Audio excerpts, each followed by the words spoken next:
Thank you so much for your review and the comment process and separating this from the process that FERC has. Your process, priorities, regulations, and goals are different, and so separation is not just appropriate, but is critical. I'm sure you're getting significant pressure from the PennEast folks, perhaps also from FERC, to hold your hearings and render a decision on the PennEast Pipeline proposal. We're here to make clear that scheduled hearings and developing a DRBC docket is very premature. The information provided by PennEast and FERC to the DRBC, the Army Corps, and the state of New Jersey and Pennsylvania is not ready at this point. Much of the information is false, misleading, deficient. There are a wealth of errors, inaccuracies, data gaps, a tremendous amount of misinformation, missing information, and false information, and it's so prevalent that you frankly should not waste your time on trying to review, comment, and engage in decision making. The information provided by PennEast in advance by PennEast is demonstrationally false, misleading, and deficient. The wealth of errors, inaccuracies, data gaps, as well as the tremendous volumes of misinformation, missing information, and demonstratively false information is so prevalent and overwhelming that DRBC should not be wasting its time, our time, on trying to review comments and engage in decision making. To the degree there is helpful information on the record about the PennEast Pipeline project, the information makes clear the unavoidable and unacceptable high levels of harm the project will have on our water resources, our environment, our communities today, for decades and for future generations. In response to the DRBC is obliged to deny the PennEast Pipeline project at DRBC docket.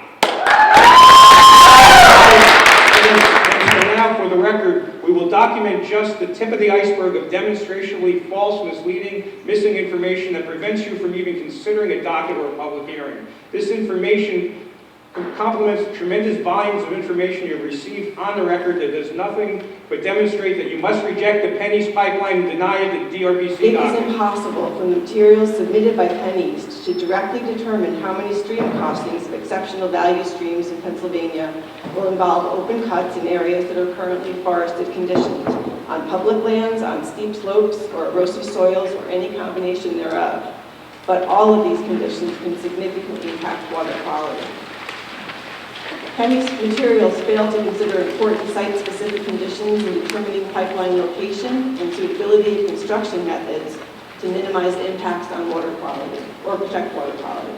For example, approximately 103 dry crossings of streams are in areas of severely erodible soils. Approximately 34 of the stream dry crossings are in rugged terrain with slopes greater than 30, and other, often multiple and site-specific constraints that increase the likelihood and potential for adverse quality impacts are not individually or collectively considered in terms of water quality impacts in the project documents. PennEast information fails to comprehensively evaluate each stream crossing with regards to conditions such as existing water quality, erosive soils, existing land use in forested areas, existing slopes, riparian buffers, and the potential need for in-stream blasting. PennEast fails to provide adequate location and construction recommendations to protect water quality, as well as construction techniques specific to conditions at each crossing. In fact, almost universally, materials provided by PennEast fail to consider the unique site-specific conditions at each individual proposed stream and wetland crossing and the corresponding potential adverse water quality impacts and waterway health impacts associated with stream crossings. The synergistic implications of climate change and the PennEast Pipeline on stream flows, quality, temperatures, health, and aquatic life are not assessed in PennEast documents. The denial of any consideration of the combined effects of PennEast for recharge, groundwater, and base flow, coupled with the heightened anticipation of drought due to climate change, is a significant information gap. Streams recently categorized as exceptional value in Pennsylvania need to be updated in the PennEast application materials. PennEast documents at least 131 wild trout waters in Pennsylvania to be cut across by the pipeline. Recent updates to the Fish and Boat Commission Class A list could alter this figure. PennEast has yet to update this list and ensure all designations are in fact accurate. 75% of the stream crossings that will be undertaken using open cut will be undertaken using open cut methods only. Only 25% of the 189 road crossings will be open cut. Horizontal directional drilling is proposed on 74% of the roadways crossed in order to avoid impacts. Of the 17 stream crossing locations to be accomplished by horizontal directional drilling, only 4 are not associated with road crossings. All the things that she mentioned clearly demonstrate that PennEast places a higher priority on avoiding disturbance of the roadways than it places on protecting streams, including streams of the highest quality in Pennsylvania and New Jersey. PennEast has yet to explain why it is appropriate to place a higher priority on protecting roads as compared with protecting streams, wetlands, and vernal pools. PennEast has also presented only generic plans for its horizontal directional drilling activities rather than in situ evaluations. Transco recently encountered significant issues when using horizontal directional drilling for its pipeline in Princeton, which has similar geology to Hopewell Township, which is proposed to be crossed by PennEast. Given that the method used for crossing waterways and wetlands has such a significant and severe effect, knowing exactly what crossings are being proposed or where is an important element to provide for DRBC decision-making. In the absence of specific plans and proposals for each water body, PennEast application is markedly incomplete. The impacts of maintaining the cleared right-of-way, as is intentionally and unintentionally planned for by PennEast, including enduring compacted soils, dramatically altered vegetative composition, increased runoff volume, altered timing of stormwater runoff, and reduced groundwater recharge have been largely overlooked. Thank you. The vast majority of stream crossings, 87%, will be dry crossings with the greatest potential for adverse water quality impacts and long-term alteration of the channel substrate and riparian buffer. Approximately 55% of the dry stream crossings are in the areas of potential blasting. PennEast should, but does not, evaluate the potential need for blasting and excavation at all proposed stream and wetland crossings, and this information should inform decisions relating to stream crossing locations and construction methods, don't you think? Including decisions for dry crossing methods or horizontal directional drilling. PennEast fails to offer primary consideration and discussion of a horizontal directional drilling construction alternative for each and every wetland and water crossing. Given the potential for this type of drilling to protect streams from the ravages of open cut, this is a serious deficiency in PennEast materials and analyses. The discussion of blasting provided by PennEast concerns workers' safety, not environmental impacts. There are significant ramifications that result from blasting. Among them is that blasting leaves nitrogen, which can run off with storm flow and enter streams as nitrate or ammonia. The environmental ramifications of any and all proposed or potential blasting is so obviously absent. Deviation P1820 is designed to avoid surface impacts to a wetland and C1 stream and to facilitate the trenchless crossing of Route 519 in Holland Township, New Jersey, but requires an access road to horizontal directional drilling pads, which will negatively impact that C1 stream it is designed to avoid. Discussion of this impact and the ways to avoid it are, once again, notably absent. Deviation P1710 will cause crossing of 2 residential roads impacting C1 streams and wetlands, as well as 8 homes. Discussion of these waterway impacts are notably absent. Many of the same sub-watersheds subject to development as a result of PennEast were recently, or could be in the future, impacted by construction activity from other pipelines. The cumulative impacts of these cuts is not considered or anticipated by PennEast. Consideration of the multiple cuts proposed by PennEast itself in sub-watersheds is lacking needed study and consideration.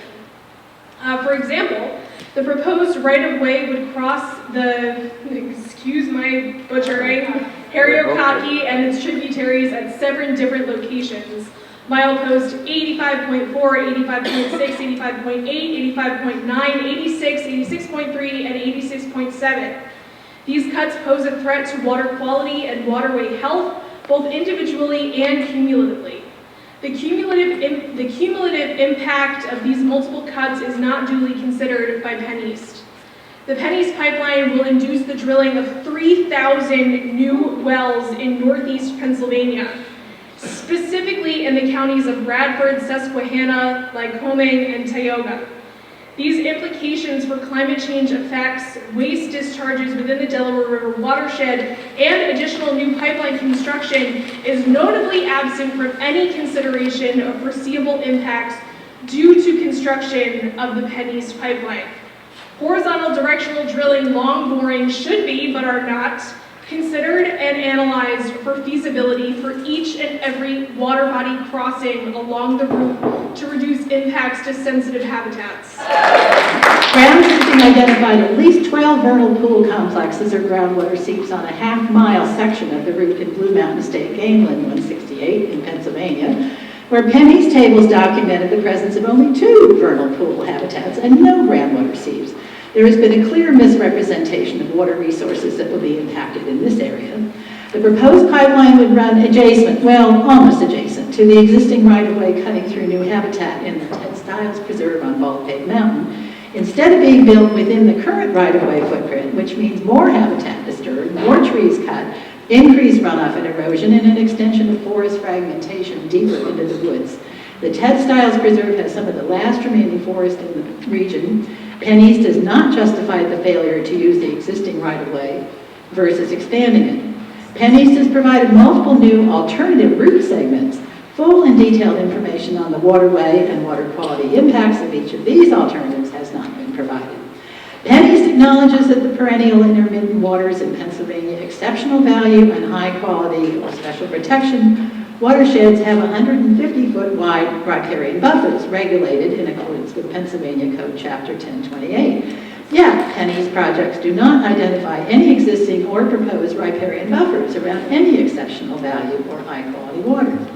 PennEast claims it was not possible to protect, convert, or establish a riparian buffer or riparian forest buffer to satisfy the anti-degradation requirements for proposed disturbances because it does not own the land on which the pipeline will be constructed, and because the existing landowners would not accept deed restrictions, conservation easements, or other mechanisms to protect the buffers into the future. No support for these claims is provided, and they appear to be gross generalizations that are unlikely to apply to every landowner along the 79-mile route through Pennsylvania. PennEast asserts it will maintain flow rates adequate for downstream uses, including aquatic life, water body designated used, or withdrawals. However, documents on the record do not indicate any standard for determining the adequate amount of water to accomplish these critical protections. Therefore, there is no way for the DRBC or the public to determine whether PennEast will in fact ensure protective flows. PennEast Table 4.3.2-7 lists discharge locations simply as coordinates without listing the receiving stream.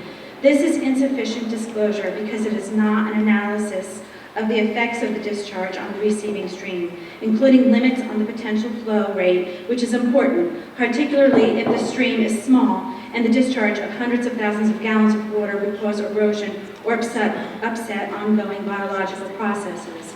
Erosion control measures along the right-of-way usually require lime and fertilizer to be applied so that the seeds mixes grow rapidly. The addition of lime and fertilizer are like poison to what were once forest soils of low pH and low nutrients. Native herbaceous plants and shrubs almost never outcompete weeds in these altered nutrient-enriched high pH soils, and stormwater runoff will pollute local waterways with these added nutrients. These implications and impacts are not discussed or addressed by PennEast, nor are alternatives considering for avoiding these impacts altogether. PennEast has failed to assess or address comments and experience that shows that the use of standard construction practices will result in environmental violations and degradation, such as erosion issues and sediment pollution.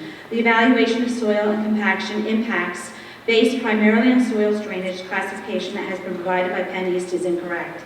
PennEast greatly underestimate the potential for the alteration of soils traversed by the pipeline and the subsequent short and long-term consequences of soil compaction, such as decreased water absorption. Thank you. Thank you. The stated plan for dealing with spill prevention and control is limited to 5 simple bullet points, none of which provide any direction on the action that must be taken in the event of a spill, which would negatively impact waterways. A Mercer County Public Park has over 12 miles of marked trails for hiking, horseback riding, mountain biking, and trail running. According to the PennEast alignment sheets, this area has been surveyed, but no flagging was observed during ground truthing for the pipeline center line or any of the wetlands or streams along the proposed pipeline route encountered as late as July 30th, 2016. DRBC needs substantiation the areas PennEast says were surveyed for purposes of capturing data and information for its project proposal and assessment were in fact surveyed. Verbal assertions from PennEast are not enough. Field truthing of the pipeline route has documented that an intermittent stream in the Ted Stiles Reserve at Baldpate Mountain was not delineated on the PennEast alignment sheets, nor was there flagging present to note this water feature, despite the fact that the stream is delineated on state freshwater mapping layers available to the public. Despite open cuts making up the majority of the water body crossings, and despite the exceptions of allowing additional temporary workspaces within 50 feet of sensitive wetlands, at least in 211 instances, it has been asserted that there is adequate justification for additional temporary workspaces and that there will be minimal harm. In fact, avoidance of these sensitive areas was not fully and adequately investigated, and the assertion of minimal harm has not been demonstrated.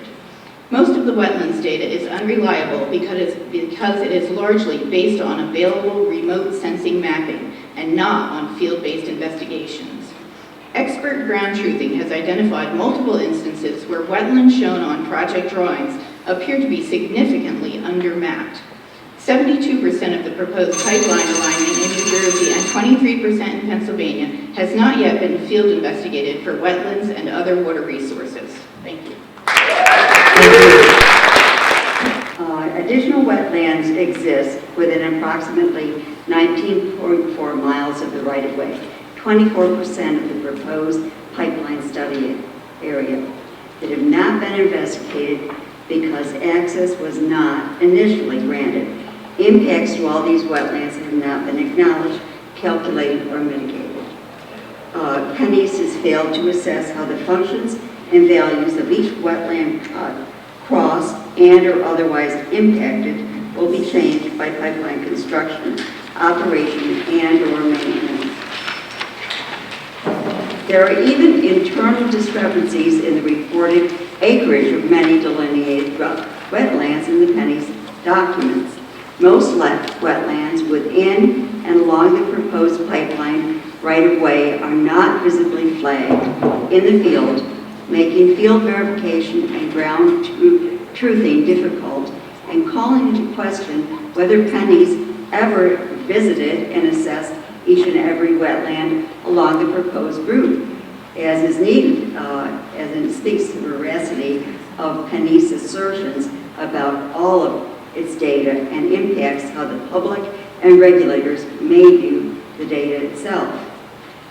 The wetlands tables submitted by PennEast do not indicate the quality of the wetland impacted pursuant to the state classification of the wetland. This is important information that's notably missing. Many of the wetlands in the project are not appropriately classified pursuant to the Pennsylvania Code and the requirements therein. Some wetlands, which should be classified as exceptional value pursuant to Pennsylvania law, were inaccurately identified by PennEast as other. Thank you. There is no existing use analysis of affected streams that has been done, leading to a likely undercount of the number of extent of exceptional value water wetlands. Bog turtle searches did not encompass the entire area requested by U.S. Fish and Wildlife Service, and certain areas of suitable bog turtle habitat were not acknowledged by the applicant. These emissions could negatively impact bog turtles due to the water quality impacts of the pipeline. Because the impacts to the functions and values of each wetland proposed to be impacted have not been determined, The board evaluated that there is no appropriate mitigation plan for impacted wetlands. PennEast asserts that emergent vegetation regenerates quickly in wetlands, typically within 1 to 3 years. PennEast asserts it would maintain a 10-foot wide corridor centered over the pipeline in a herbaceous state.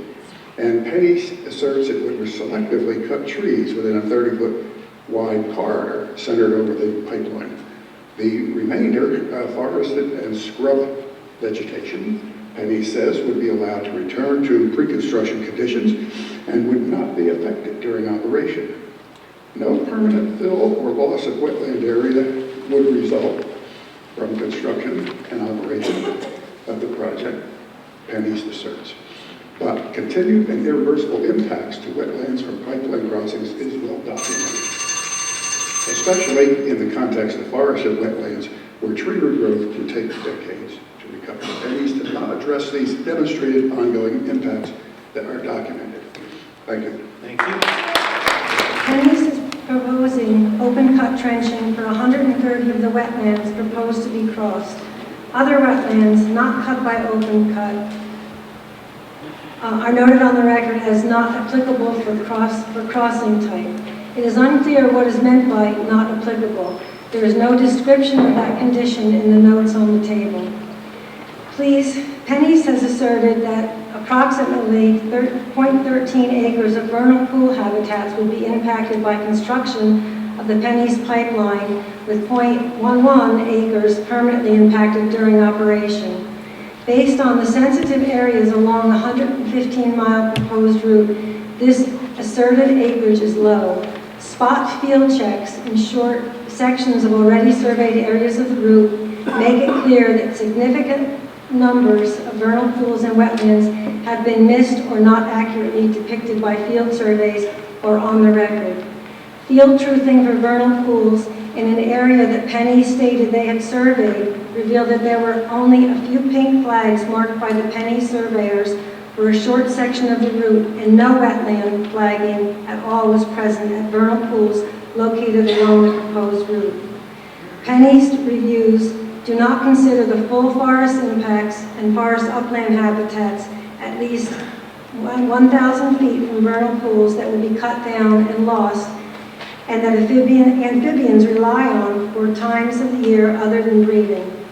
Failure by PennEast to consider upland habitat impacts 1,000 feet surrounding vernal pools and wetland habitat. It exemplifies the incomplete assessments that have been provided for wetland and vernal pool features, even when they are located in areas as sensitive and accessible as PA state game lands. The information does not include the thermal and likely hydrological impacts that will change vernal pools, compromising water temperature and flow for breeding amphibians.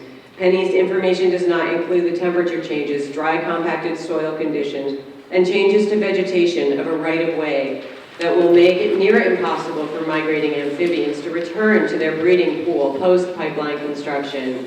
PennEast assessments do not include the repetitive pipeline maintenance impacts like herbicide applications to the proposed right-of-way and routine cutting and unauthorized ATV use that will impact amphibians long-term.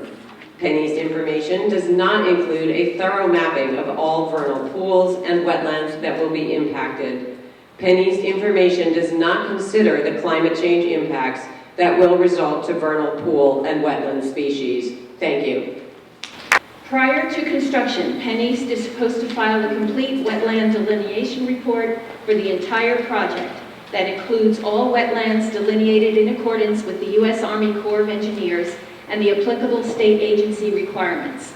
This is not protective enough, nor does it give DRBC or the public adequate time to field verify information and to use the results of that verification for decision-making purposes.